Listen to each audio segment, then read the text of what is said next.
Hey guys, it's Dale from Dale's Photo Creations, here today with another video. So today we're going to make me through Ben 10, and I decided to take a picture on the green screen and do a gradient background and make it green just like Ben 10. Next things next, I needed to take out the logo on my shirt as so. Not remove, but add my hand onto a separate layer so that when I do the coloring of the shirt on the collar and the edges like it has in the show, I wanted to have that underneath the hand to show that it was only on the shirt.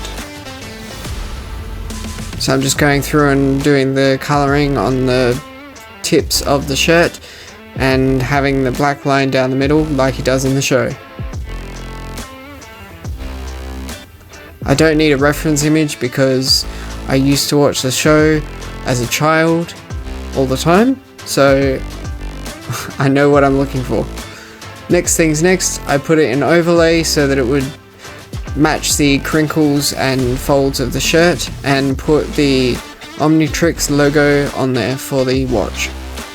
I made it nice and dark and put a glow on there using Linear Dodge Add and a solid green color. Just painting it on there with a light opacity. And then I wanted to turn myself into Heat Blast, so that's where I got the molten lava from, and put it on my extremities, so my hands and my neck to start with.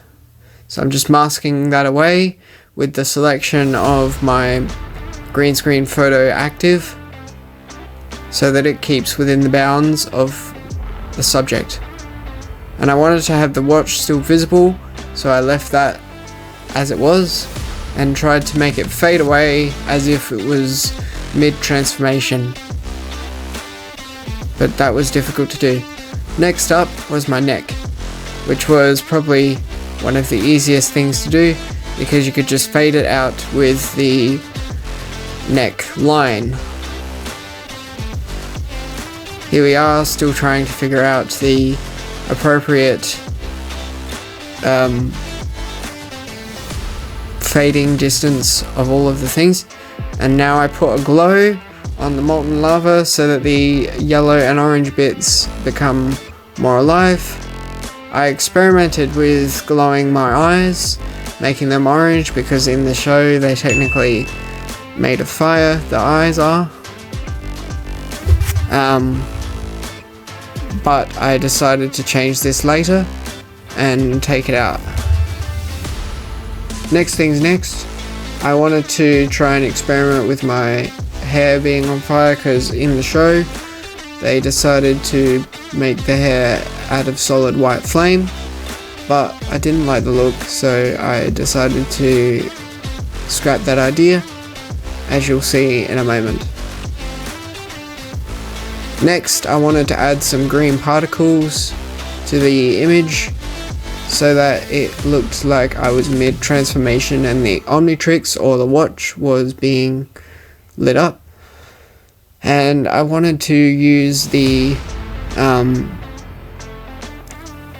lava texture underneath the shirt to make it look as if it was growing on my skin underneath the shirt and you could barely see it. The only problem was I needed to make sure it was underneath the arm that I selected earlier, and I wanted to also add a light on the end, which means adding rim light, which is what I'm doing right now, with an exposure layer on top of everything else. I just wanted to also add rim lighting for the arms because they were orange hot lava, so I figured they would be nice and bright. And I'm just repositioning all the particles and making sure that the subject is still intact. And I'm doing the rim lighting by keeping the selection of the subject so that it allows you to stay within the border of the subject. And I also wanted to get rid of the black outline that you see sometimes on my person, but I decided against that because I just couldn't figure it out. There you see me testing all of that, and I decided to do a camera raw filter to make it look a bit more poppy and a bit more warm. So that's what I'm doing, adding a bit more warm temperature and just color correcting and adding a bit more clarity to the image and reducing some noise and adding the vignette. So as you can see, I think it turned out quite well, and so I saved it. There you go, here's the final product.